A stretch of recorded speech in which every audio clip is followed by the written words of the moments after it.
in public companies. It's a robust job that he does, and nobody does it better than Lee. He does it with such grace and humility, and he inspires so many as well. He's had a long track record at EY where he's done tremendous things and had really incredible roles, such as working in London and being the COO of our EY insurance practice in London. And he is very committed to the community, above and beyond being on the board of Big Shoulders Fund. He was previously on the board of 1871. He's a member of the Economic Club of Chicago. And he's just a tremendous individual. When you meet Lee and you hear him talk about his work, it's inspiring. But when you hear him talk about the community and his two girls and his wife, Kim, you're in awe of him, because you think of an individual that figures out a way to take every single minute of the day and give to others. Like I said, his resume, I think, is really inspiring. For me, I just want to share two quick personal reflections about what really separates Lee from others. And I will jog back to when I returned from my maternity leave after my first child was born. And I was first day back in the office. I was missing my little one at home and extremely anxious to come back to a large role at the firm as a new mother. And Lee called me to his office, and I'll never forget grabbing my notebook and my pen and running to the elevators and racing to his office on 24, and just thinking that I needed to have a clear mind going into that office, and I was going into a big meeting with a seasoned partner at EY. And for the next 45 minutes to an hour, Lee talked to me about being a parent. And Lee told me how important it was to have a strong work-life integration and to never miss a soccer game if you don't have to. And that at the end of the day, we can all be great EY professionals, but really what matters most is how we raise our children, because they're going to be the next generation. He's just been a phenomenal individual that I look to constantly for advice and for mentorship. And he's one of those individuals that, irregardless of what is going on within his day, he always makes a time for you and makes you feel that you are the most important person in his life. Lee, all of us at EY, we are so proud that he was one of the driving forces, if not the driving force, behind the entrepreneurship program that we started with Big Shoulders Fund. And for us, it was really, I would say, a tipping point for us to double down and invest in the underserved communities in Chicago that Big Shoulders Fund serves for Lee to support. So it is just an absolute tremendous honor to introduce Lee. He is going to be joined here in just a minute by our own fearless Josh Hale, leader of Big Shoulders Fund. I think between Josh and Lee, it's just unbelievable to think about what the potential is with those two great leaders. So Josh is going to be taking some time to interview Lee in just a minute. But before we do that, Lee, would be thrilled if you could just provide some opening remarks and allow everyone else the opportunity to hear from you. Wow, Molly, or I refer to Molly as MC, but you know, Molly, that's really, really, really kind of you, and I'll say thank you to you, Molly, as well. And you know, we talk about this often, but you know, Adam, you introduced Molly really well, because Molly is truly a driving force when it comes to, you know, Big Shoulders. There's so many. You have to remember Molly's role. She is the person that people seek out when they're looking to make a difference in the community. And I would say, and don't repeat this within the firm, but Molly may be a little bit biased to Big Shoulders, because she certainly is a huge cheerleader of the mission. She speaks so well on behalf of Big Shoulders, and I truly appreciate her as well, not just for Big Shoulders, but the firm, but as just a wonderful, you know, wife and mother to her children and husband as well. So thanks, Molly. I really appreciate it. So I will. So with Josh, you know, I laugh because, you know, I'm going to share a little bit of my background, just a little bit of my journey to Chicago and sort of in Chicago, just 5 minutes. So bear with me for 5 minutes. Just kind of baseline, just so for those of you who don't know me, you can get to know me a little bit, and I look forward to getting to know those who I don't know as well. But I laugh because, you know, I'm going to be speaking to Josh in a little bit, and I just can't really promise anything because I just don't know where that will go. You know, having a conversation with Josh Hale for a while, because Josh and I have known each other for a long time. I have a tremendous amount of respect for Josh, and admiration for the difference that he makes to the community. And even if you look at sort of as we were going through the early stages of the pandemic, and everyone was sort of sheltered at home. You would see Josh, kind of the man in the street, just sort of making an impact wherever he could in the street. So just this guy just does so much for the community, for the city, for the state, for the world, really. So I appreciate it, but I can make no promises because Josh is also doesn't really have any hinges, right? So it could kind of go anywhere with Josh. But I thank you, Amy, Josh, Rebecca, the Big Shoulders team. I appreciate the opportunity. I feel honored to really be able to share my story and also take some questions and share my thoughts with the group. So just a little bit of background of me personally. So I was born in London. I was raised in Jamaica, lived in London until I was about 2 years old, raised in Jamaica. I moved to the U.S. In seventh grade to Oakland, California, and I share that the importance of that is my first year was kind of the first year of what I could call like really trying to fit in. When I say my first year was interesting, I was the kid. Let's just say we were a lot less global back then, pre-internet, and there was a lot of people that didn't really have any idea what Jamaica was. So when I got to school, the questions that I was asked about, I remember being asked like, do you guys wear shoes in Jamaica? Did you ride a donkey to school? What was your house made of?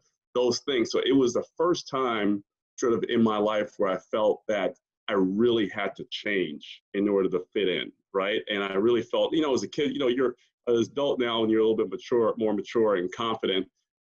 Sometimes people don't really find, you don't find the need to change. But back then, as a seventh grader, I was like, I need to change desperately to fit in. And that's really an important, sort of part of the narrative as we think about sort of even what we're going through today and how that even plays out, I think, in corporate America or so. But I'll fast forward from there and say, so I graduated, went to Howard University for a couple of years in DC.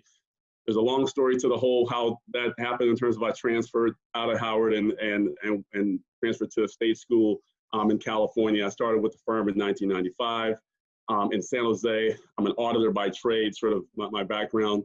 I spent about 10 years of my career in our San Jose office, got a wonderful opportunity to move to New York with my family. We moved to New York after 10 years, my wife and I, and as Molly said, my two kids, they were about 2 and 1 at the time. We spent a year there. Then we hopped on a plane and went to London. We spent 4 years in London. By the way, people always ask me, well, what's my favorite place to live? London was, aside from being far away from family, even though I do have some family still there, it's just an incredible place just because of the richness and diversity. It was like, being in the restaurant and hearing 5 different accents and 4 different languages and walking up and down the street and hearing that and seeing all the different, countries represented. That was like music to my ears. I love that. I love the differences. So what are probably my favorite place to live. And then we then moved to Chicago. And I always tell a funny story, like my time in Chicago, I really didn't know Chicago. And we came here on a trip of visit and get to know the people here.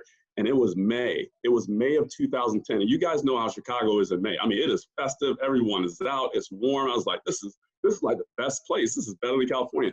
Until, if you remember 2010, January of 2011 was Snowmageddon, one of the coldest winters in Chicago. So anyways, that was my introduction to Chicago. I didn't really know the city, before we got here. But we ended up out settling in Naperville. And part of the settlement in Naperville really had to do with the fact that we didn't know where we were going. And we had some friends who had some really good friends that live in Naperville. And the thing about Chicago people is, Chicago folks are so loyal to their communities. I would meet 10 people from different cities, and I was like, how does 10 cities all have the best school district in the world, right? So anyway, that's how we ended up here. But what was interesting is, my kids, by the way, now are going to be a sophomore and going to be a senior in high school. What's interesting is I got to Chicago, and here's where I really want to tell this sort of how I integrated in Chicago and how it plays out to today. So I got to Chicago, right? And I'm navigating the city. And I'll give you guys like 3 data points that really formed a very strong opinion of, I think, what my mission needed to be done here, I was speaking to a gentleman, and he said, Lee, okay, here's how you should think about Chicagoland area. He said, you've got the east, which is the lake. He said, you have the north, which is old money. He said, you have the West, which is new money. And he said, you have the South, which is no money. And I was just like, damn, wow, that's pretty deep. And it wasn't just about the message about money, it was what that really meant in terms of sort of how the segregation of those various communities were divided. That was my introduction. Someone was really explaining to me Chicagoland area in those terms. The second data point is, I was fortunate because my sister, I have 7 sisters, by the way, and no brothers, if you're asking. And my sister, one of my sister's husband is from Chicago. So in-laws on the South Side, 79th and Champlain. I think that's like Auburn, Gresham area. So I was excited. I was like, okay, I've got built-in family here. So I go down to the South Side. They didn't warn me or feel the need to warn me about coming to the South Side. I didn't feel fear for my life. We drove down there as a family. We parked the car. We got out. We ate. We got in the car. We went back home without any real issues, right? So I get back to my community of Naperville, or my business community in Chicago, in the city, and I'm having the normal conversations about, you know, how Chicago, you know, we've got some family down in 79th and Champlain, and people are looking at me like I've got 2 heads, right? They're like looking like, oh, I was down in South Side, like kind of like why, right? People like the tone was like, so why were you down there, and what were you doing down there? What, like, why do they live down there? And so on. And I started getting this kind of vibe, like it wasn't really cool to go to the South Side because it was this place, this sort of foreign place of crime or unsafety, right? So I started thinking about that. And then I further, you know, lived here for a little while longer, a couple more months, and I started visiting friends in Lincoln Park, Lake Forest, Glenview, being around Naperville, and then being on the South Side. And it really opened my eyes to really start driving around the South Side and exploring it. We would take the long way, right, to our my sister's in-law's house. And I started seeing some things that were there, and I started noticing some things that were not there. What I noticed was, and I'm a big basketball fan, by the way, and played some hoops back in the day. So, I'll be very basketball biased, and I'm a Warrior fan, being from the Bay Area, not a fair weather.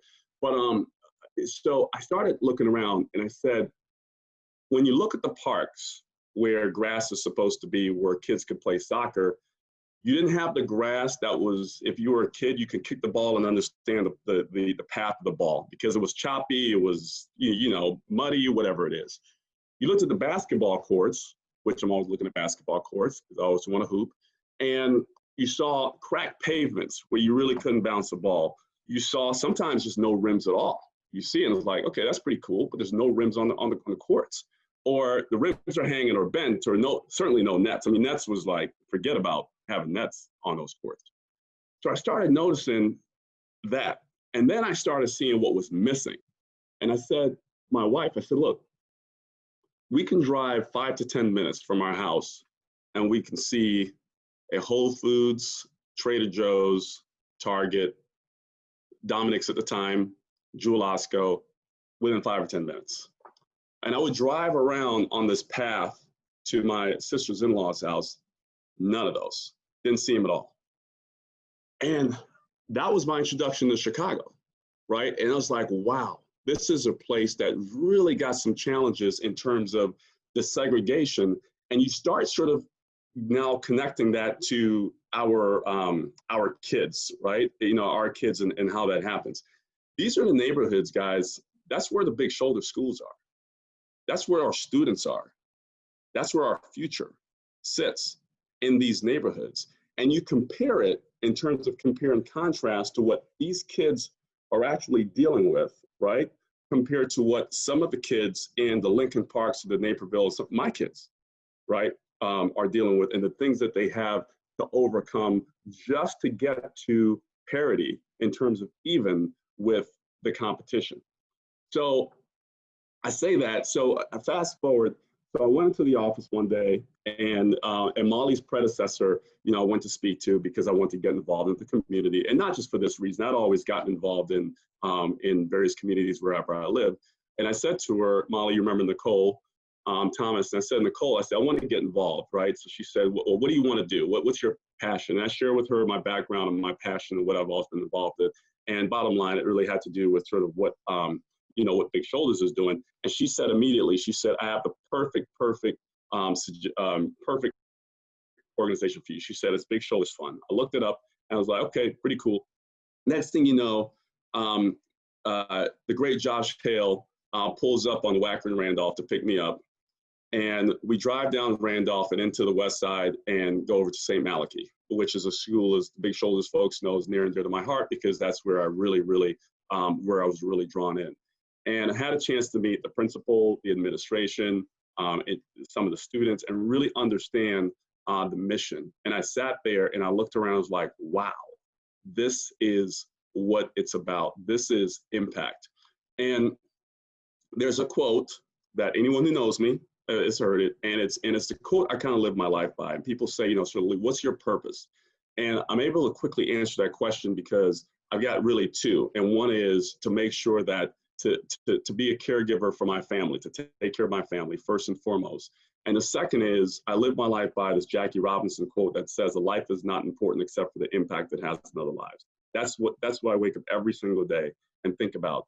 And there was no better way, I thought at that moment, and no better organization to hitch my skis to that had that mission in mind and does that every single day. So yes, I do it absolutely for the for the kids, for the community, and so on.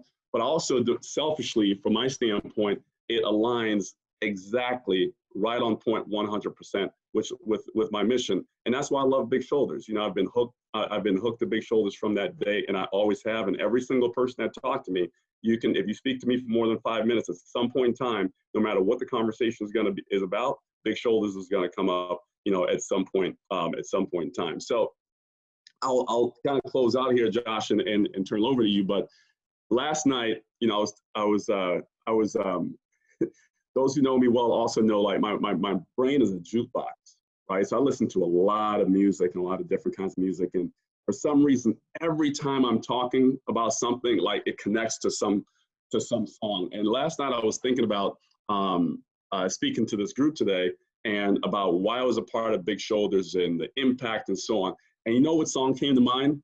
I'll say the words, right? And you guys will know. So the great late great Whitney Houston said, and I'll read it. I will not sing it, because if I start singing, it's gonna be like bloop bloop bloop bloop, drops off WebEx. But Whitney Houston said, I believe that the children of the future, I believe that children are our future. Teach them well and let them lead the way. Show them all the beauty they possess inside. Give them a sense of pride to make it easier. Let the children's laughter remind us of how we used to be. Big Shoulders and the Chairman Advisory Committee, that's what you do every time you show up in those communities. Every time you show up to a school, every time you show up and speak to a student, that's exactly what you guys are doing. That is the theme song for Big Shoulders, and that is the theme song for all of us that makes such a significant impact in these schools every day. I'm telling you, this between the pandemic and the racism that we're facing right now, and the unfortunate circumstance of today, I'll break it to you, we're not going to fix it. The people on this call, we're not going to fix it. We're certainly going to make progress, right? We're going to make significant progress. We're going to push as much as we can. But those kids are going to fix it. And our responsibility is to empower them and let them know that we believe in them, that they're going to fix it. That's what I've got to say, Josh. So I'll turn it over to you, and if you want to chat more about some other things, of some of the current things we're facing, we can transition to that. And Lee, thank you first and foremost for your comments today, but also your friendship, your leadership, your involvement in this mission. And I'm just going to pause before I make a few comments, just that when Lee and I had talked, I'd heard a little, because there's actually, if you haven't seen, there's a great article about Lee and cranes a short time ago. And he told the reporter that, songs often come to my head. And the reporter asked him about what song was in his head that tied to different things and about what was going on in the world. So he told me about this song in Whitney Houston. I said, we have to sing this, Lee. We got to sing this song. And so my team told me, 0 chance, Josh, you're allowed to sing. But before this is over, I'm going to see if I can maybe get my friend Lee to sing this. Maybe at this moment, but maybe as we go out, we're going to be singing this together. One of my all-time favorite songs, Whitney Houston. How can you not love one of the greatest voices of all time? When I first met Lee many years ago, it was time when the Olympics were in swing, and my kids were infatuated with Usain Bolt, who is one of the greatest of all time Olympians and athletes of all time. And, he was known as the Bolt, and he would do I remember meeting Lee and thinking, Usain's got nothing on this guy. This guy's the Bolt. His energy, his enthusiasm, his insights, smarts, but also his ability to connect and to move organizations, people, initiatives is truly tremendous. And I watched him as Lee arrived in Chicago and how quickly he connected with and was embraced and loved by Chicago. And the city is better, Lee. We all are better because you are here.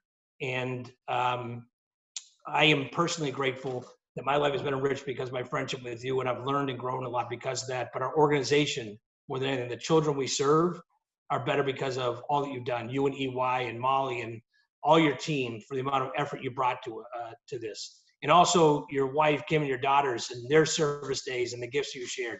We are all very lucky. And so I want to thank you for all you shared and for being a bolt of good in the work of Big Shoals Fund and the city of Chicago.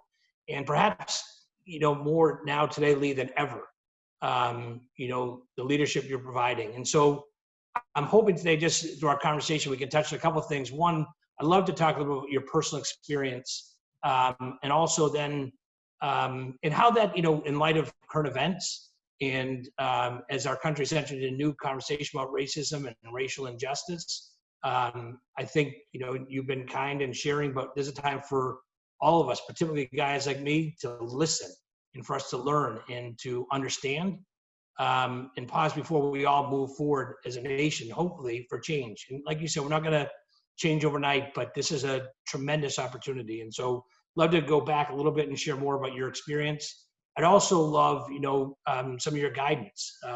When Lee speaks, people listen. And what can, Big Shoulders Fund do? What can our city do? What can all of us in this call do to continue to move us forward? Mostly to make the world better for the children that we serve, a better place for all of them, but to start today. And so, maybe to kind of jump in a little bit, there's a lot of people, the video that came out and everything out has sparked this new conversation. And, watching George Floyd's murder, and today is the funeral for him. It's kind of like the elephant in the room. It's the elephant in our country right now. What's going on in this? As you look back, how is this revelation, not that this is the one event, but how is this kind of jarred or maybe changed? I know you had you wrote a significant piece on Facebook and kind of sharing some personal experiences. Is this jarred you in a different way? What was this? How did it change, your view of your past or your experiences in life that's kind of opening up in a different way today? Yeah, so first, Josh, before I answer the question, I just want to give a shout out to Jamaica, just made the connection that, remember Usain Bolt is Jamaican, for the record. So it was a good reference. So I accepted the Bolt. I was hoping he would continue for a while, so I would have that nickname for a while, Josh. But in terms of the current event, so I'll tell you, so what I'll share on this is really personal, my personal opinion, and it may be right or wrong, but one thing it's going to be is real. Okay, it's my real and it's my thoughts, and apologies if it offends anyone in the way. But last Thursday, a couple Thursdays ago, Josh, I woke up, and my wife, it's very typical that my wife sleeps very lightly, and I tend to just be in the bed and I'm tapping away, and she has this thing like, there it goes, and tap, tap, tap, tap, tap, tap, tap, tap, tap, tap, in my ear. So like she's always saying that. But this morning I woke up a couple of Thursdays ago, and I got up in the morning, and I opened the notes on my iPhone, and I'm typing, right? Just typing away. And without a real purpose, right? It was just like, it was something that I clearly woke up with that was on my mind, and I was just typing away. And at some point in time, my wife woke up and complained about me tapping in her ear. And she said, what are you doing? Like, what are you like typing? I said, usually it's emails. I said, read this. And she read it, and she's like, wow. She woke up and she knew everything that was stated in there already. And she woke up and she said, why did you write this? And I said, I don't know. Right? She said, what are you going to do with it? And over a period of a couple of hours that we had a conversation, she said, I think you should post this to Facebook. And those who are friends with me on Facebook, I don't post a lot. I'll share stuff, add stuff to timeline that my wife adds, but I don't type things out, right? And what it was, Josh, it was a recount. As I reread it, it was a recount of basically what the George Floyd situation and the Amy Cooper situation, which, by the way, I think is just as an important topic to talk about as the George Floyd, because I think the Amy Cooper shows a different dynamic that I think also is actually probably a bigger issue, a more pervasive issue. But the George Floyd thing, I wrote about, and it wasn't necessarily in order. I wrote about my most significant account with the police, and it was when I was a senior in college. In fact, I remember having on my Ernst & Young t-shirt because I just got an offer from the firm. And I remember being pulled over by the police. I remember being staring down the barrel of a police gun, right? I remember being thrown to the floor. I remember laying on the floor very similar to George Floyd was. I didn't have a knee in my neck. Being handcuffed, being in the backseat of a police car, being photographed, being booked, two days in jail. I remember all of that. Now, there's a story that goes along with it that would help reconcile when I say I committed zero crime, zero, right? This was for nothing. Not a speed, not a, nothing. Drugs, alcohol, nothing at all, right? So, but I'll tell the deeper story if anyone wants to talk to me, like, well, Lee, what exactly happened? How did that happen? It happened, right? And I remember that situation, and the George Floyd thing reminded me of that, because I said to myself, I said, wow, the only thing that didn't happen, I didn't have a knee in my neck, but that whole visual of him, I was like, that was me on the ground, right? And I also remember it took me back down memory lane to when I was a freshman. Now, I'll tell you about what my dad said about that arrest situation, because this is important in terms of what I was taught young as well. When that whole situation happened, after it happened, my dad and I sat and talked about it. You know, my dad said to me, which I've got a great father, but so don't judge him by the statement. What he said to me, he said, at least you got yours out of the way, because it was something years before, it was predicted to happen. Something like this was going to happen, right? And you have to be cautious about that. And then I think I talked about when I was a freshman at Howard in DC. One of my college kind of dorm mates, wasn't in my dorm, but dorm hall mates, he was in ROTC. You guys know what ROTC is. He was in ROTC. He had an ROTC ball, and his parents had rented him this a Cadillac, this like super nice Cadillac that was like, your freshman in college is like, man, that is like, the dream car, right? So you're in this Cadillac. You got like three people, the four of us, we all got in the car and we drove off campus to somewhere that someone had recommended, somewhere in Maryland, that somewhere clearly had no business being, but we were there anyway because that's where the restaurant was, right? And we went, ate, wasn't anything fancy. We went and ate like some strip mall somewhere. And as we came out to guns drawn on us, right? And it was same thing. It wasn't get on the floor this time. It was get on the car, got car, handcuffed and so on. We're all like, what the hell, we're 18 years old, right? And you know, and I felt violated because the car was searched, my pockets were emptied, I was questioned about different things that were in my pocket. I remember, crazy as this sounds, being questioned about a Wrigley's chewing gum wrapper, the foil part, that was in my pocket. I remember that distinctly because I was trying to figure out what would that have been used for. Apparently, people use it to put drugs in, like crack or pills or whatever, and wrap up crack. I mean, it was an empty chewing gum pocket, wrapper. I remember being questioned for that. And then we were released. We were released not because we were telling them we didn't do anything. We were confused. We were released because they saw our Howard University IDs, and that was the proof that we needed to show that we weren't up to something, right? That was our clearance. That was sort of, okay, all right, you guys let these guys go. No explanation, no apology. And there were probably three other instances, not probably, there were three other that morning that I remembered of situations of either that range in severity sort of in between those, right? Between handcuffs to just questioning your car for something or another. And I've been telling and I shared that, and I shared it because, and my wife wanted me to share it because it was important, because my neighbors, particularly who are Facebook friends and other friends that have known me since then, I don't share that story. I mean, if you weren't friends with me during that time, you probably don't know that story, right? Because it's not necessarily something I walk around and talk about and angry at every day. But I shared that story because my wife felt like it was important that people saw that this wasn't just something that happened to them and those neighborhoods and to that demographic of people. It was something that was more systemic. And I tell you, the responses that I got back from that Facebook post were incredible. I mean, I was getting calls from people that were not on Facebook who someone had shared it with them to have a conversation, to talk about it.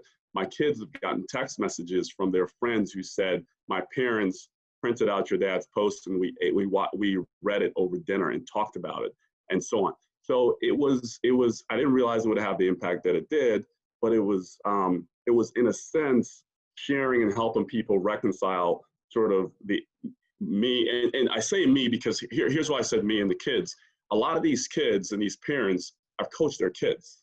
So I've coached them on soccer teams, I've coached them on basketball teams, and so on.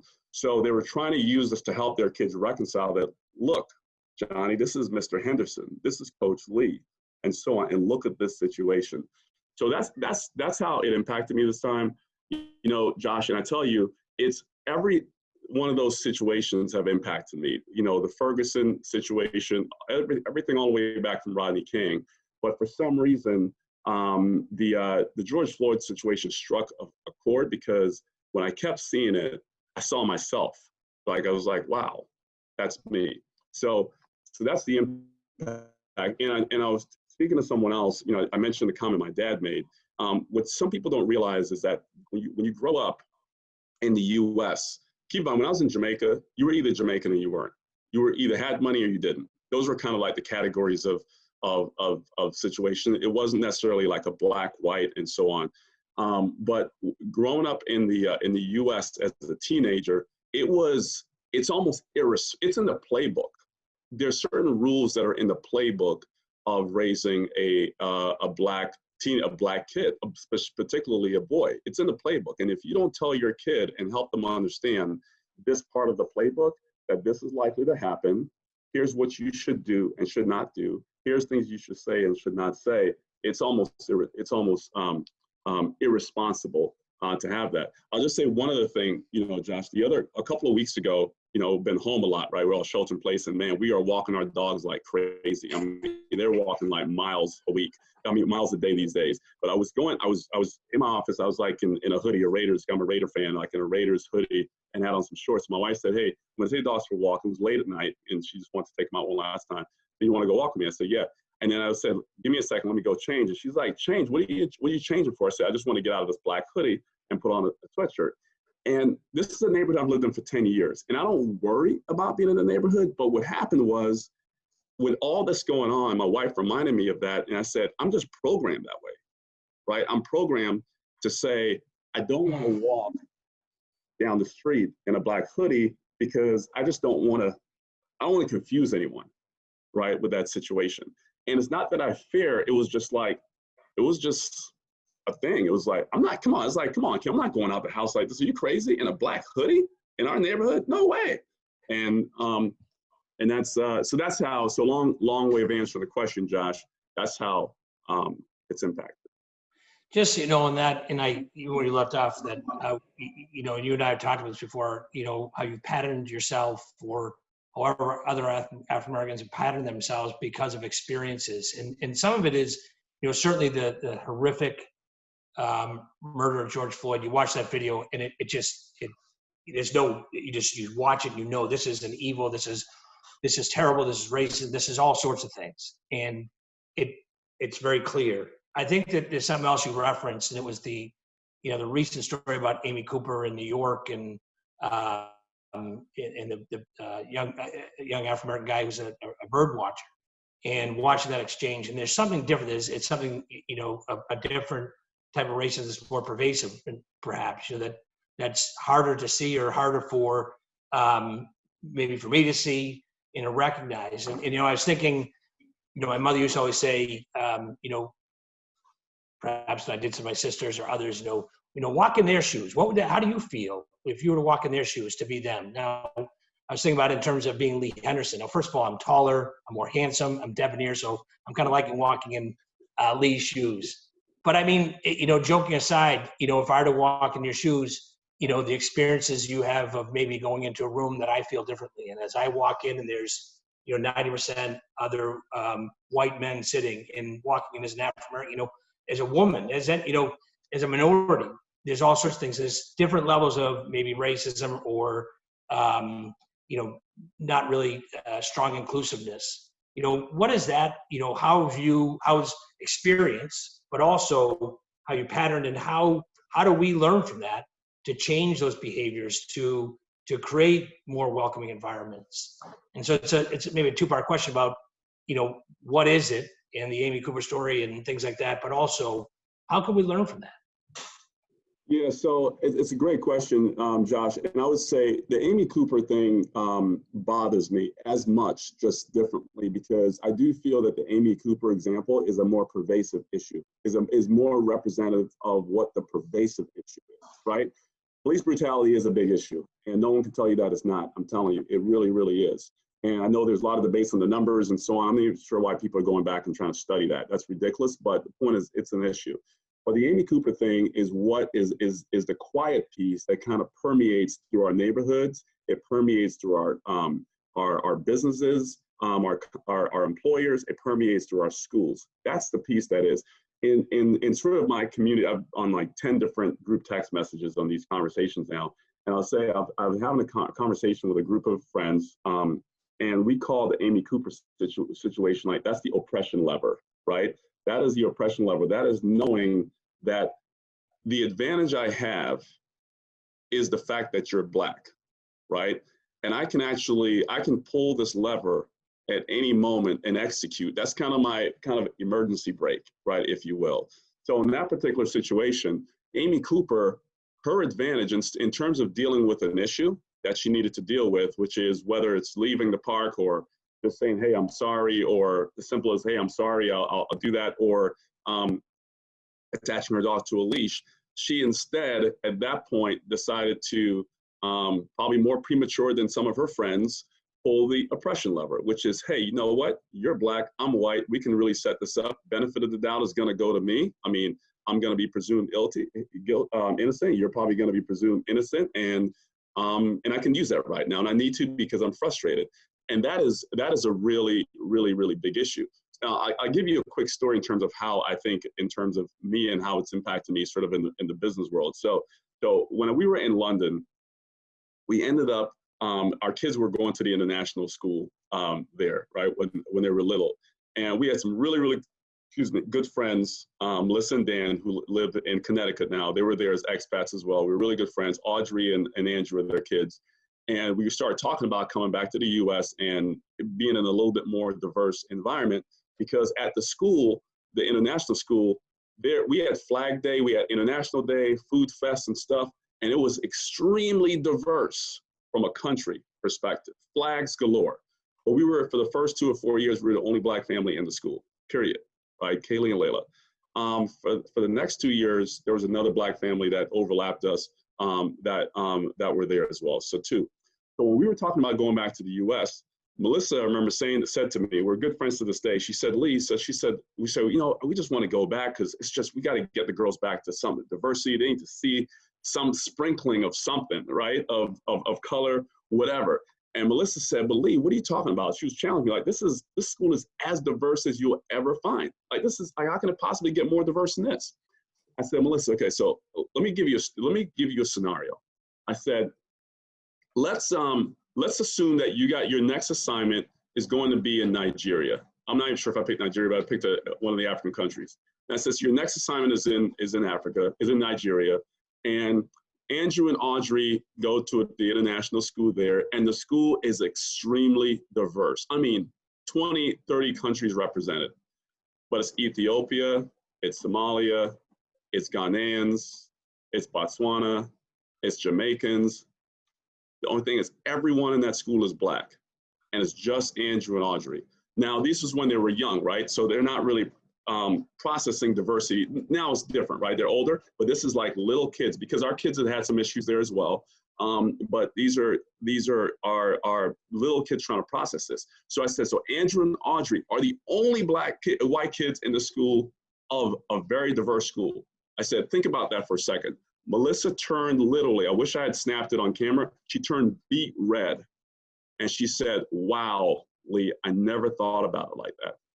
I said, that's the experience. That's the experience that my kids have here. And I said, and that's the experience that, Josh, that you're talking about. That's the experience as you walk into a typical big corporation in the US. Now, for me, one of the things that my grandmother and my dad really instilled in me, and you'll always get this is another thing in the Black community, and it sounds cliche to say work hard.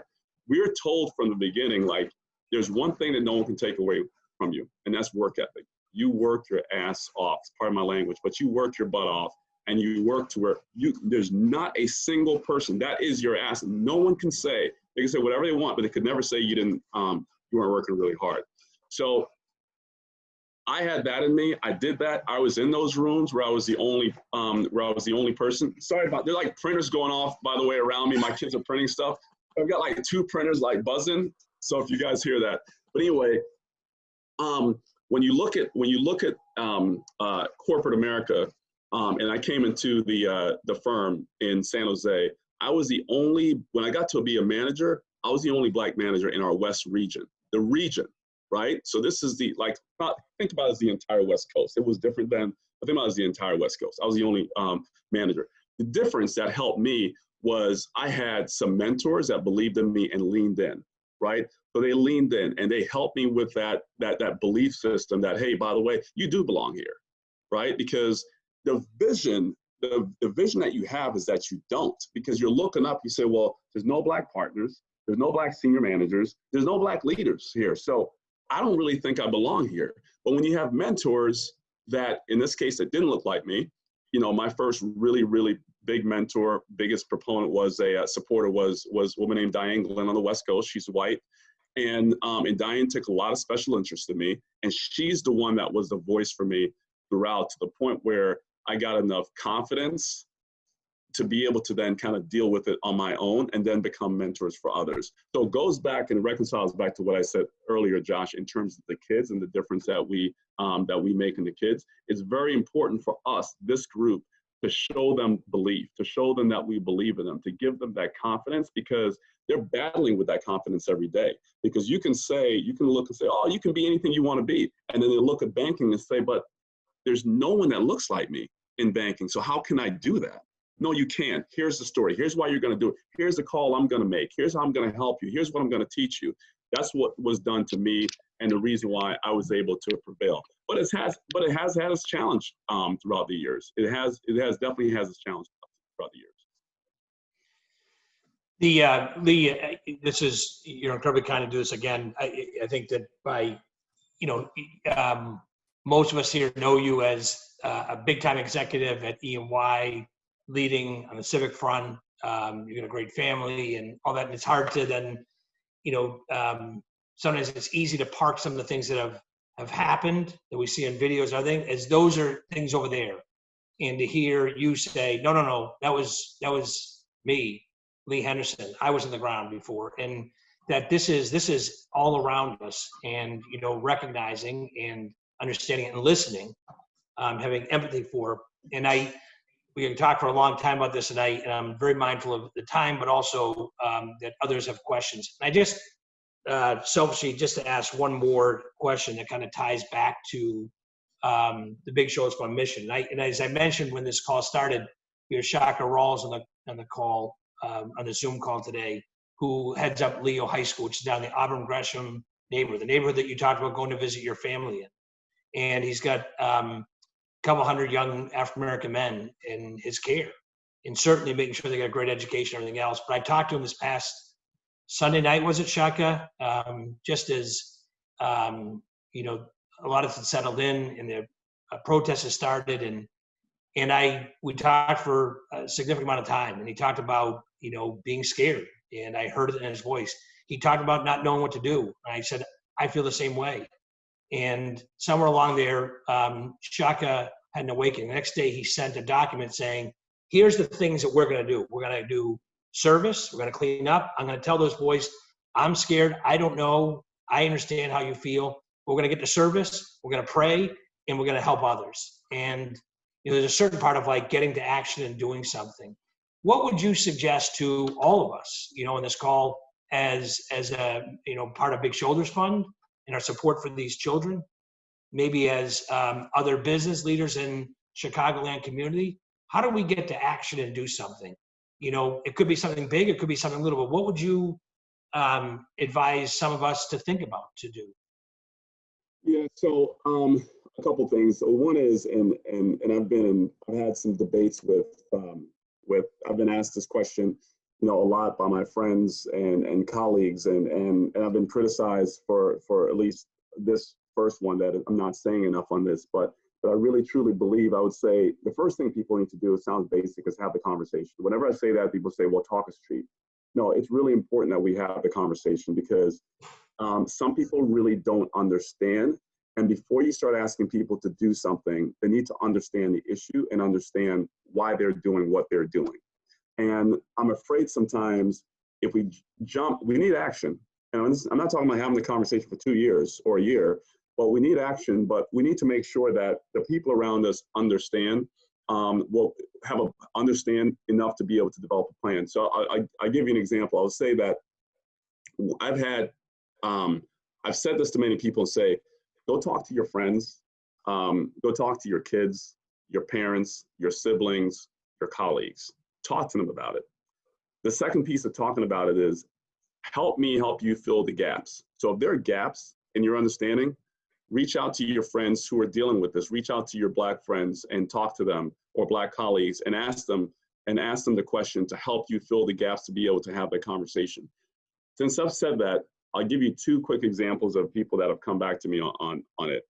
One of my neighbors said, Lee, I'm on this group text message. His kid plays hockey, and it's this text message, group text that has grown over years, and half the people don't know each other, but they haven't gotten off the text message. And he said, for the first time, as thinking about having the conversation, he said, I'm conflicted. And I didn't fault him for saying this. He said he's on his group message, and he said some of the stuff that's being said on there now angers him, just because of having the conversation to understand. And not because it's hardcore, explicit racism, but it's stuff that now he may have just sort of like, yeah, whatever. And he's now saying like, wow. So he was asking me, he didn't ask me for the answer, but he says the thing he's struggling with, he said, I've got 3 options. Do I say something? And I really don't know all these guys because it's growing over time. So that's a little uncomfortable. Do I stay on and continue to be pissed off, but at least I'm being more informed in terms of what some of the things that people say to worsen the situation? Or do I excuse myself? And he wasn't asking for the solution, so I didn't give him the solution. But that was a conversation that he was having with me in terms of dealing with the issue, if you will. I also had a colleague come back to me and said, I was struggling because she said, to be honest with you, my parents are not quite racist, but there's some of those others are, right? Her family's from up in Traverse City. And she said, I started having the conversation and my parents finally got to the point, and I don't want to make this a political thing, I'm just telling you what she said to me. She said, my parents finally got to the point that they decided that they're not going to vote for Trump again this year, just because some of the things that are really being highlighted are things that, you can't have a president that really, promotes that stuff. So my point is that as you start to have these conversations, different things will come out. And I'll say the other part, I'll tell you a message that I said one of my partners, female partner, woman said to me the other day, well, you'll see it in a second, that she's female. And she said, this is as simple as it needs to be.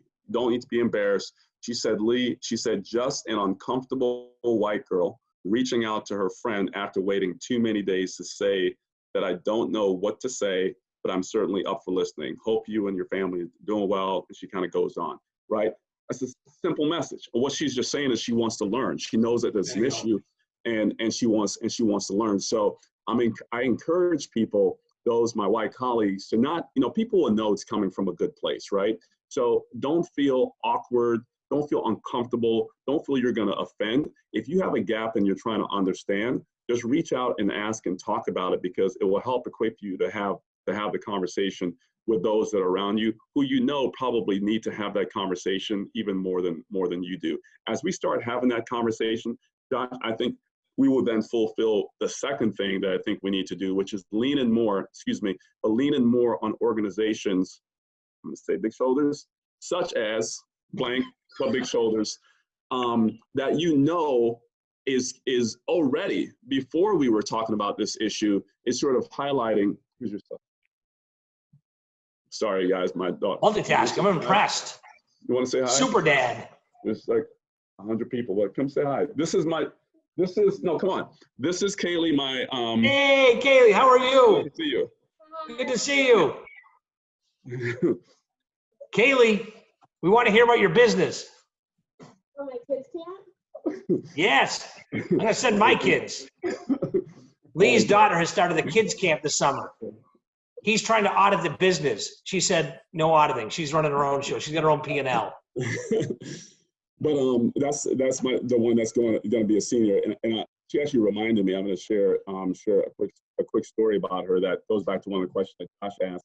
But that second thing is really leaning on the organization. I've had people say, is there something I should donate money to, and so on. And I keep telling them, yes, but have the conversation and make sure you understand, and you're really with this first. Like, it's in your heart to do it, because I'm afraid if you just throw $200 at it right now, you're going to go back to the same bad behavior if you have that bad behavior right now. So I want you to talk and have the conversation first. Sorry, the hinges are off. The dog just walked in, knocked down some stuff. Please close the door. This doesn't normally happen, guys. I'm sorry. So, the hinges are going to really come off when you and I sing at the end of this too, Lee. We're almost. Yeah, close the door. Okay, we're safe. We're in the clear. Sorry for that distraction. It just shows that you can't like separate work and home now. It's just like, not anymore. Not anymore. All my kids are. But yeah, I just say, lean, and then when you understand, Josh, leaning on the organizations that you know is a part of the mission, because they've already been set up. Big Shoulders has already been set up for this purpose for years now. So hitch your wagons to that and roll with that. And that's what I say. I say, actions will come, but we need people to understand and have the conversation of anything we talk about and understand and know that needs to change. Josh, we're a powerful unit of the world. We will make it change, and we will create action behind it if we understand why we are doing it.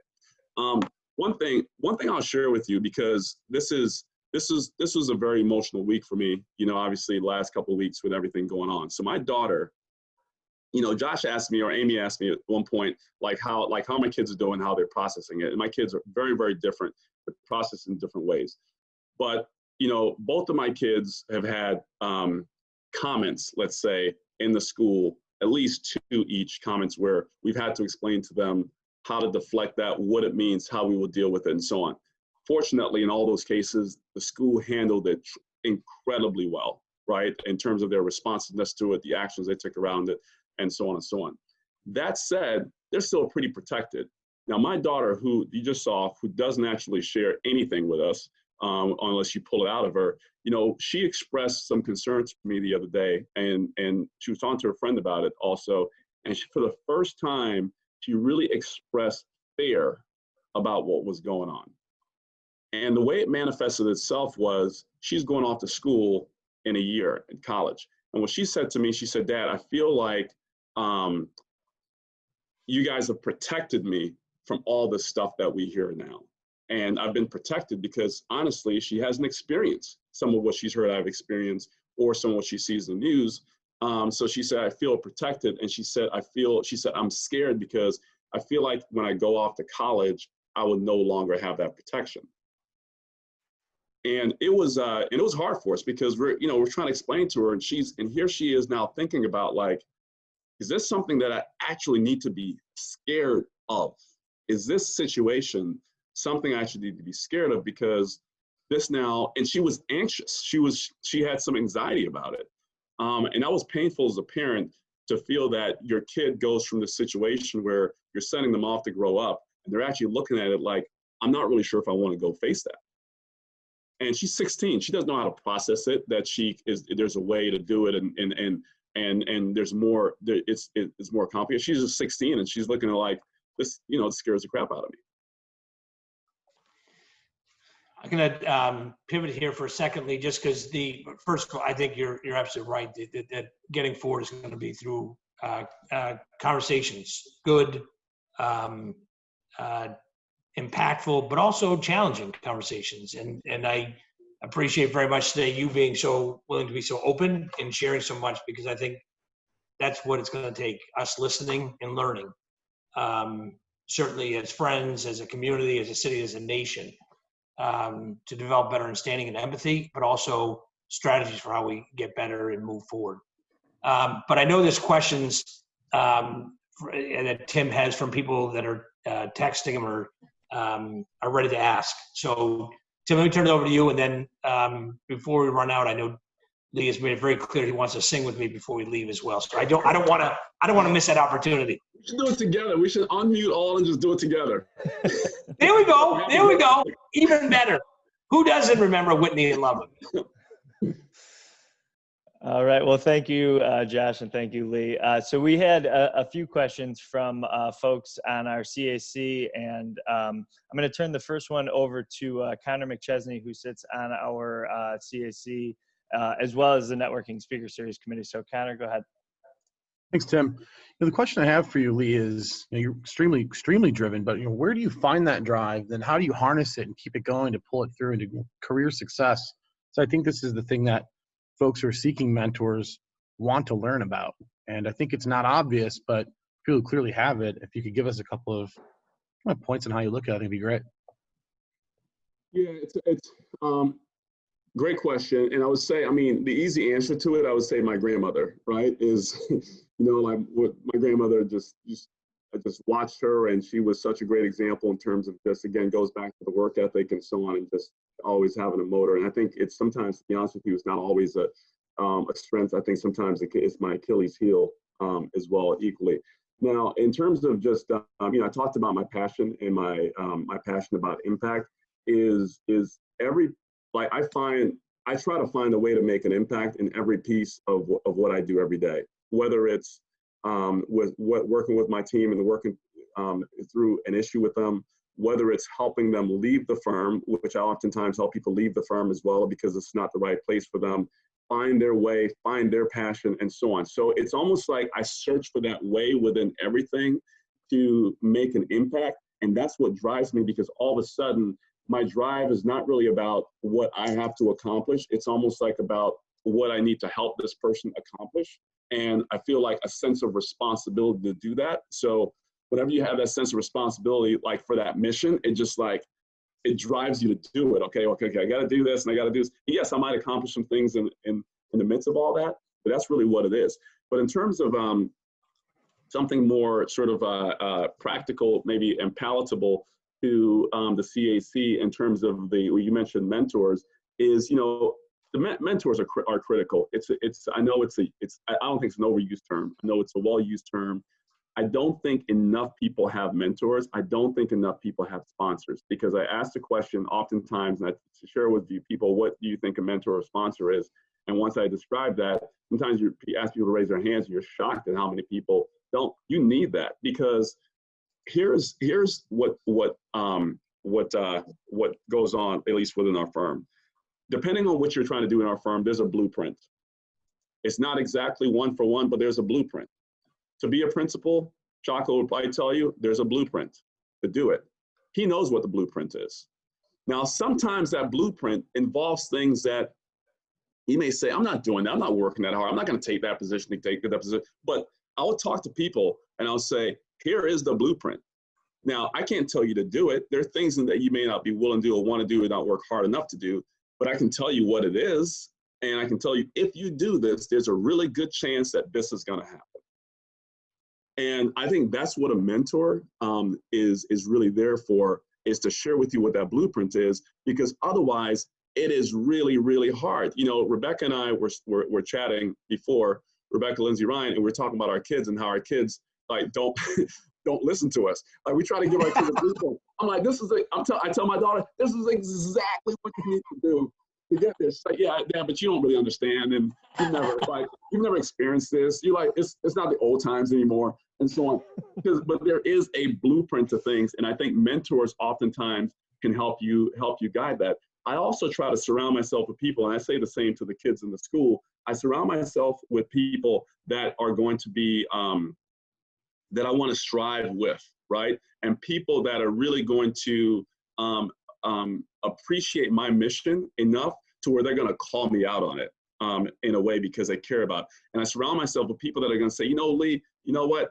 You're not really doing, you ought to think about doing this instead of that. And I think that's important also. I think oftentimes we want to hear, our minds are programmed to hear good things, right? So if you ask someone what you need to do and say, hey, just keep doing what you're doing, you're like, man, I am successful, I'm going to do it. No, I want the people who are going to say, you know what, if you're going to continue to succeed, you probably need to switch that. Get out of that role, get into this role. Don't do that anymore. Do this. And I'll just say one last thing, because I say this to every person I counsel. You know, every one of we have these counseling families in the firm, and the people I counsel in the firm. And I say to people is, make sure that you ask for feedback and understand what's expected of you. Sounds super simple, and you all say like, yep, I do that all the time.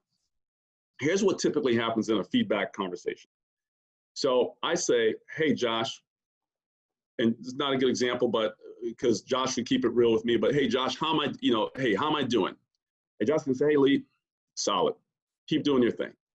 And what happens next? Awesome. And I go away. The question I often say to people, that's not feedback, right? When Josh says, I'm doing great, I'm going to say to Josh, this is the question. This is the magic question, guys. Is there anything, if you were me, knowing what I'm doing right now, is there anything that you would do differently? That's the answer you want the question to, not how am I doing. So I often ask people, knowing my mission, Josh, knowing what I want to do, knowing I want to get an A on this assignment, knowing that I want to be a principal in 2 years, is there anything different that you would be doing now? Oftentimes, that question switches up. And all of a sudden, it's not that you're doing great. Oftentimes, well, if that's what we're talking about, you probably ought to think about doing these 2 or 3 things. So that's one of the things I'll leave you with on that question. That's really a good takeaway to actually go and do. Thanks, Lee. That's great advice. Appreciate it. Thank you. And then we'll maybe take one more also from actually the co-chair along with Adam of the Networking Speaker Series, Brett Taylor. Brett had a question about mentoring, so I'll turn it over to you, Brett. Yeah, thanks. And thanks so much for this dialogue today. It's been, really incredible to kind of take some time out and reflect and listen. So, I appreciate you sharing your time and perspective with us. So I want to keep us on the topic of mentoring. And as we think about this, I think, all of us potentially in some way, shape, or form are mentoring or being mentored. And so I'd love to hear any lessons learned that you have around how to really facilitate a meaningful mentorship interaction, whether that's a meaningful dialogue, a meaningful connection of some kind. So anything that you've sort of learned in your experience, both being mentored and mentoring, around sort of what really works and how we can think about really facilitating some meaningful interactions. Yeah, I would say one of the things about being mentored, because I'm still mentored as well.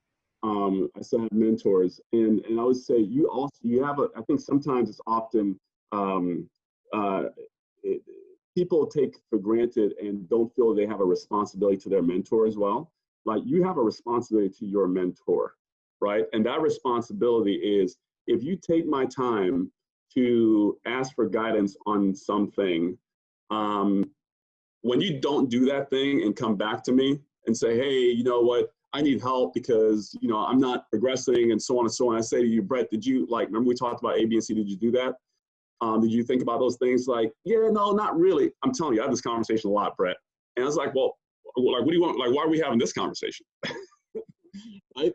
So I would say you have a responsibility, Brett, to your mentor, and you have a responsibility. You don't have to do everything your mentor says. That's what I'm suggesting. But you have a responsibility to, if you're taking their time, their precious time, is to act on it and act on what, in your own way, of whatever the combined of your advice and their advice is. I shouldn't say act on it. Be responsive to their advice, I should say. Also, take time to talk to them about what's going on with them, because I think that's a part of mentorship. Is if Josh is my mentor, is asking Josh, hey, what's going on with you, Josh, and how are you doing? That's part of it as well. Is his well-being, and you will learn from that also. So I think knowing that you have a responsibility to your mentor, to connect with them on a regular basis as well. And I'll have to say, what drives me crazy are mentors who show up kind of when it's too late, right? So what I mean by that is, after you fail the course, I'm not a big fan, and it happens often, when you come and say, hey man, I've got an F, it's in draft form right now, can you help me fix this? It's like, man, no, it's too late, man. Because I'm going to use some of my credibility to do that, and sometimes it's not the right time to use, because you ruin it for others. So that's that side of it. As far as being a mentor, I think oftentimes the biggest thing, which is not exactly the question you're asking, Brett, but it's an important part of it, is I have conversations with people all the time that says they don't feel they have the platform, they can't wait to advance in their career, that they have the platform to speak on something, the platform to help people, and so on.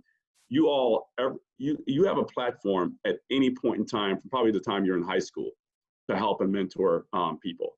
Yes, the platform may be small at this moment, it's going to grow, but you have a platform to help. So as a mentor, my advice to the best mentor relationship that I've had, both sides, is just, you got to keep it real. I always say, like, you can't go wrong if you just keep it real. Your mentor should know what your goal is.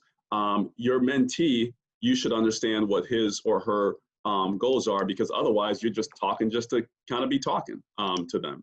So I just say, make sure you feel there is a mutual, a very strong mutual responsibility to both, to take care of each other. And geez, if I put myself out on the line for you, when I make that decision to say, Brett, I'm going to make that phone call on your behalf, you got to make that worth the credit that I've used to do that. So again, it just goes back to, I think the overall tone is, you have a responsibility, a true responsibility to each other.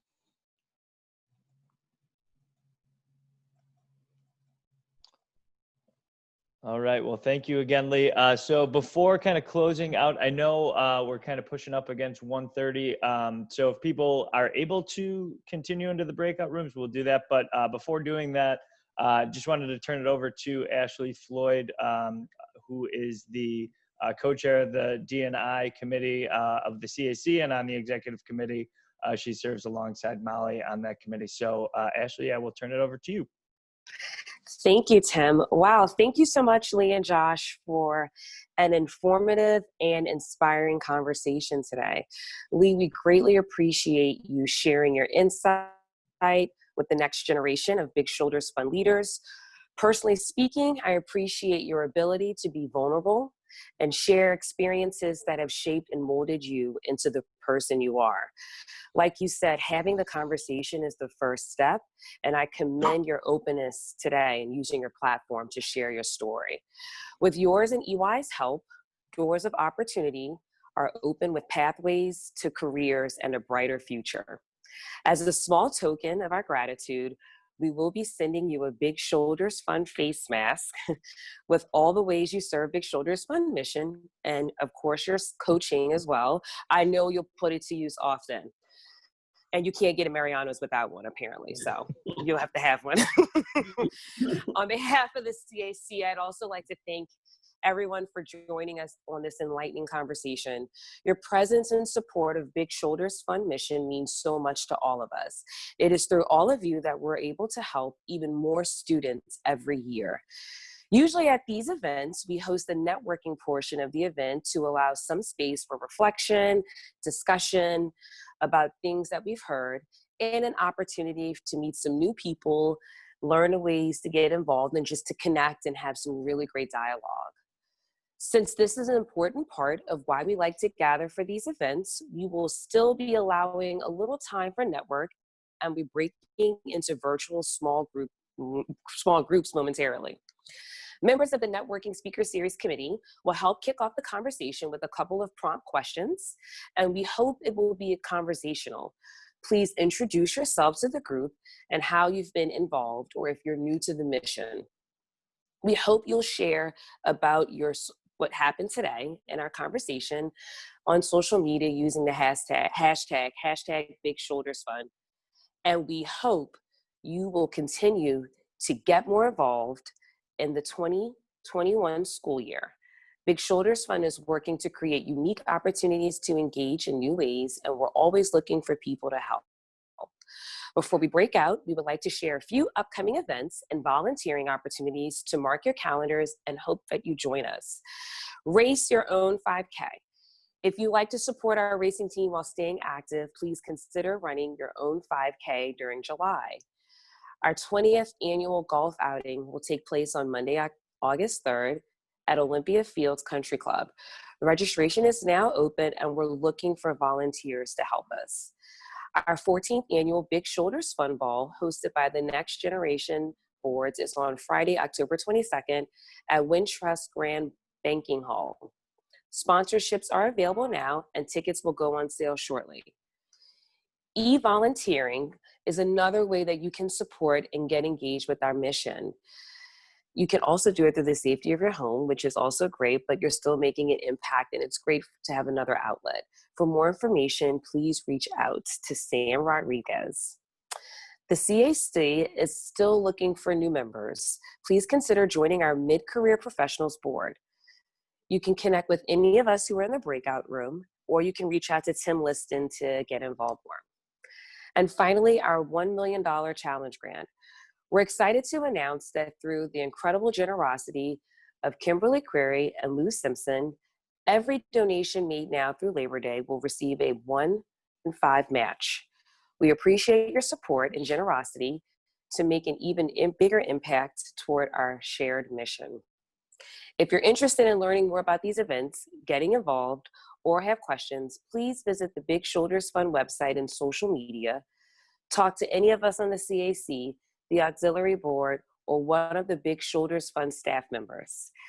We will begin the virtual networking now, and you will receive a notification to a breakout room. You'll just click on that, and I'll be able to connect you. Before the breakout room ends, you'll have about 60 seconds to wrap up your conversation, and then it'll switch you back to the main conversation. Thank you again, and have a great day. Thanks, guys. Thank you, Lee. Enjoy your masks. These are from Shaka Rawls' friend who makes these. So she's got a nice little business. Order early and often. Thanks very much, Lee. I got a notification for a breakout room. Can I join? Very welcome to, if you have time. Okay. All right. Thanks. Did you get a notification? I did. All right, good. All right. Are you stick around? You gotta go. All right. Love you guys. Take care. Peace and love to you too. Thanks, Lee.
And he said, I've got to do that one.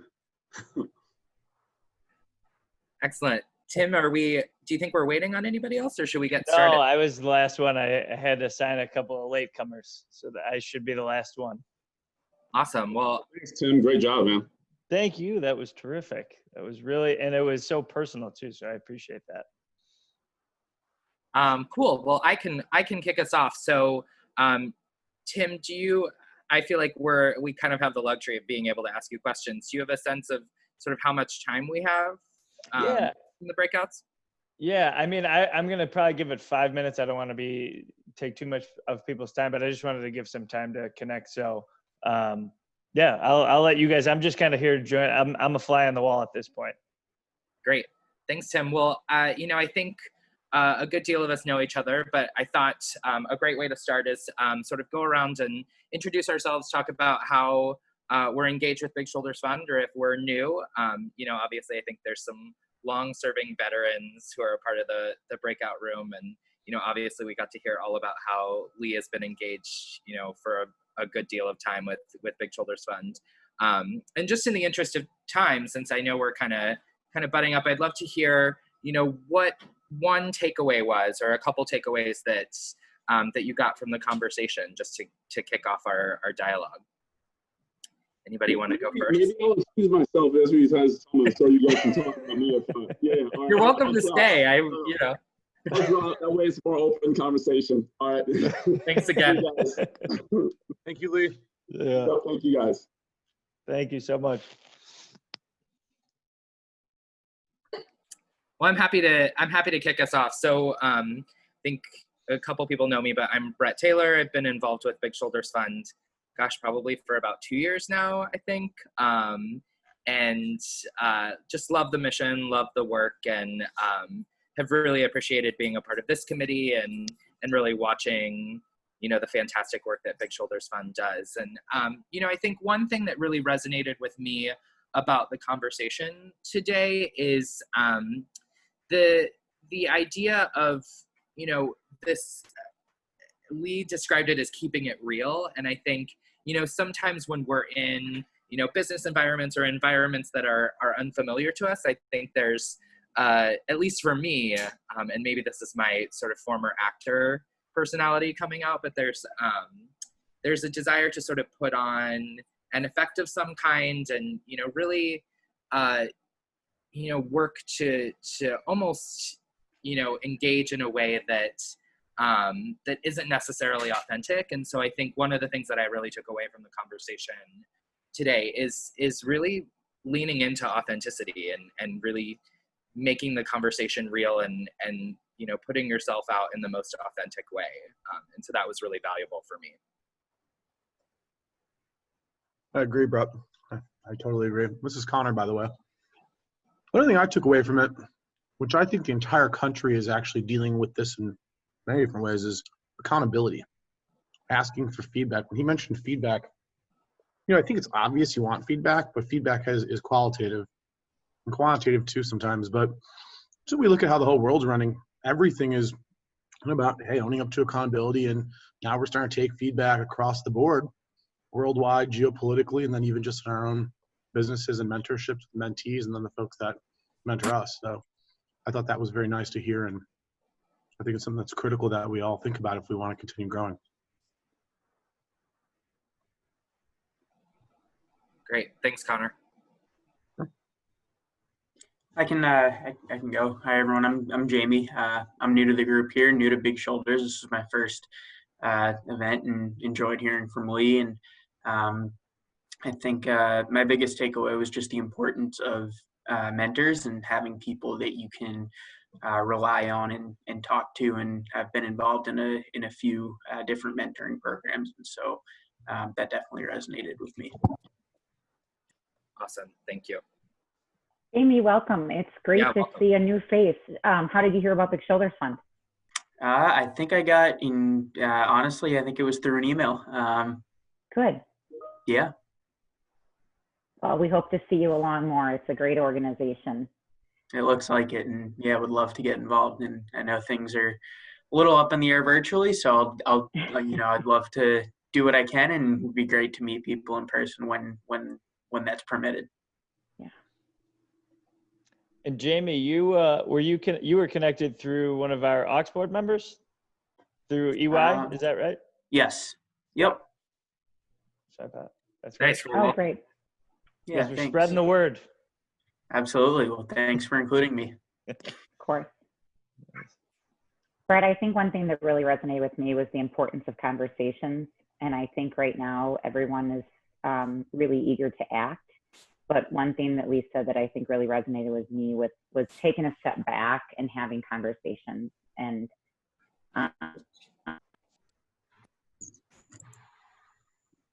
Nice. Thanks, Molly. I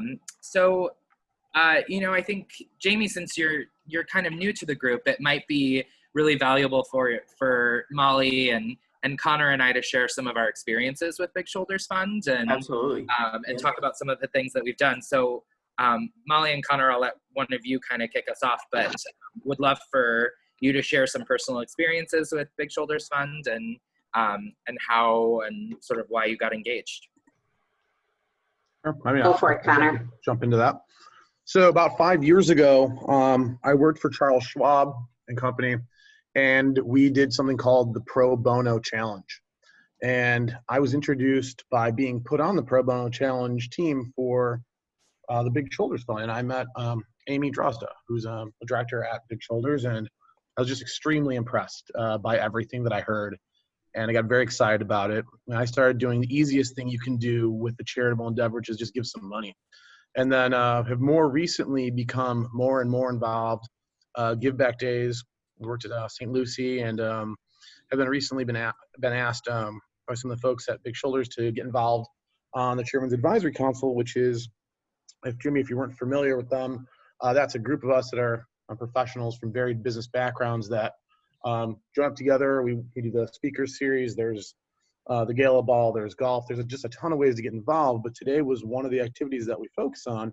And so I've recently joined that and part of this kind of the inaugural the first Zoom event and networking. And candidly, the more you get involved, you'll meet fantastic people. I'll tell you, I haven't met anyone that I don't want to spend time with personally. And I can't wait, like you mentioned, until things get maybe back to a little bit more normal. We can do these in person. And right. How about you? I'm a fan of beer, and I know that we're supposed to be doing this with a couple beers, I think, at Lagunitas. So that's my background, and I went to all Catholic schools, so I kind of know this stuff, and I kind of have some relation there. And I'm a Chicagoan, born and bred, went to Loyola, and just get involved. So I'm glad you're here. And I'd say I can't guarantee a ton of things in life. I'm a money manager, so I'm scared of the word guarantee. But I guarantee you'll be happy you do if you involve yourself more here. Cool. Thanks for sharing. Yeah, I can jump in. So, I feel like you're going to hear this a lot. I also got engaged because of Amy Drozda. I work for the Executives Club of Chicago, which is a membership organization, and Amy is a member. And so as the two of us got closer, it's always really important to me when I think about places to get engaged. I often rely on the people that I have a great deal of respect for. And so Amy was one of those people. And I thought, I'm just going to see what Big Shoulders Fund is about. And obviously had a conversation with her and got hooked in a lot of different ways. So I'm obviously co-chairing this committee, which has been a really exciting opportunity, and have done a number of different sort of volunteer opportunities. I've roped my husband into becoming the trivia master for a number of different Big Shoulders Fund events. Mm-hmm. So he's sort of voluntold to do it. And I'm looking eventually to start getting into some of the mentorship. I was, when I first started with Big Shoulders Fund, was engaged in a really intensive mentorship program, so didn't want to spread myself too thin, but I'm starting to look into all of those different opportunities, school boards. I mean, there's just a ton that you can do with the organization. So that's great. Yeah, I mean, I think, so I don't know if any of you are familiar with, there's a group called Chicago Scholars. And so I've been volunteering with them for about 2 years now. And they're they pair mentors with underprivileged high school students applying to and navigating the college transition process, and I've really enjoyed that. One, I guess, not complaint or I guess potential difficulty that we've run into is it can be very difficult sometimes to communicate with the students, and just the accountability isn't always there. And so I'd love to continue mentoring in some sort of capacity like that, but hopefully on a more consistent basis, and look for kind of that accountability and communication. And even just looking around on the website, I was reading about the stock market program. That seems like something that could be really neat to get involved in. So that's kind of where my interest lies. Excellent. Well, you've got Tim on the call, so I was just I going to hope say, I'm making going to mental follow up notes with of you all on of that. Yeah. Well, cool. Well, thank you guys so much. I know we're already about 10 minutes over, but just wanted to say, Jamie, thank you for joining. Always great to have new folks get involved, especially from EY. And so Molly Cook, she's also from EY, and so definitely ask her. I know Liam Radigan and Alyssa Lingle also are on the auxiliary board, and they're super connected. So I hope you will connect with them, but I'll definitely follow up with you for the mentoring and the stock market program. So I'm going to wrap this up. I'm going to close out the break rooms. But Brett and Conor, I wonder if you mind just hanging on for one more minute before I do that? Yeah, of course. Sure. Great Cool? meeting you guys, and thanks again, Tim. And hopefully, send any additional information my way. Would love to get introduced with some of the other EY folks who are involved, and just people in general. So thanks, guys. All right. Sounds great. Thanks so Nice much, to meet you. Jamie. All right. Nice to meet you. All right. What did we think? How did it go? I liked it. I thought it was great. I think it's not surprising that we had a bit of trouble keeping time frames to kind of what we thought, because Lee is super engaging, right? So it just keeps going, and so I think it was really good, though. I think it was really good, and I think a lot of people who came are probably excited if they are not familiar with the program and the mission. But one thing I did notice, I just checked my LinkedIn a couple minutes ago. I had 330 views of what I shared.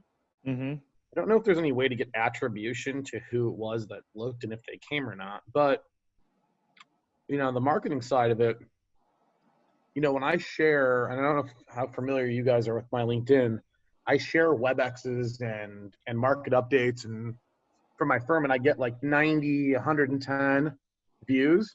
To get triple that the first time I ever posted anything from Big Shoulders, I think is pretty impressive. And I think that's something we should probably try to work on as a larger group, sharing it across LinkedIn. That's a great note. I'm definitely going to bring that up, because it is, the reach, and I know there's algorithms behind it, but I know that like the reach that you're referencing is such that because of the frequency of our posts, I think we do kind of rise to the top often. So definitely something worth bringing up, not only to the committee, but to the whole CAC, because that's a great opportunity. Yeah, I agree, Tim. I was really glad that you kind of let the conversation bleed over into the breakout room times, because I think it just would have, I think there was just so much that he was offering that we couldn't miss out on. So yeah, I thought that was great. And I think the breakout rooms worked. I'd be curious to see from some of the other committee members kind of what their experience was with it. Because we had you and Lee and, Molly, so we had kind of a group that at least knew each other in some way, shape, or form. So, but I thought the format worked well. So nicely done. Yeah, it was, it was one of those things. I'm like, God, we can't cut this short. Not when he's talking like this. Yeah. But no, thank you guys. And thank you guys for the, just even being, a sounding board and providing insight and stuff on the front end is equally as important on the back end. And so thank you guys.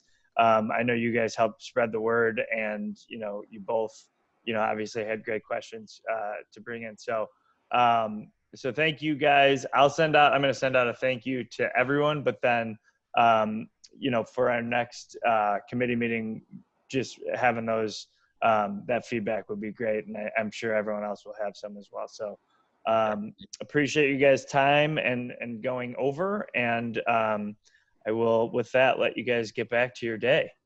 Excellent. That's good. Thanks, All right. Tim. Thanks again, Thank you. guys. Have a good rest of your week. You too. Take care. All right. Bye.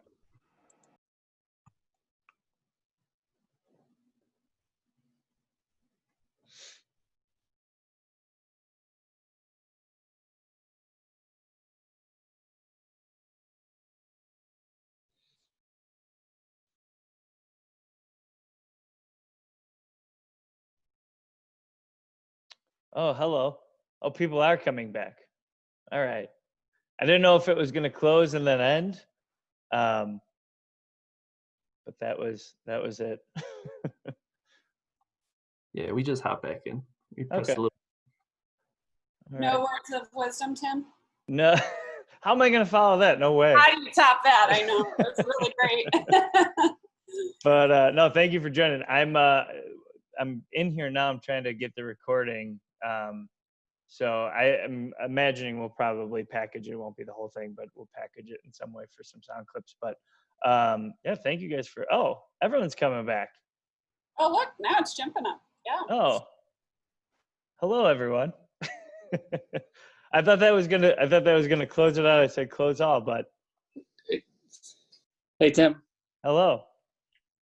Hey, Tim. You're on mute there. Hello, Josh. Nice to see you. There you go.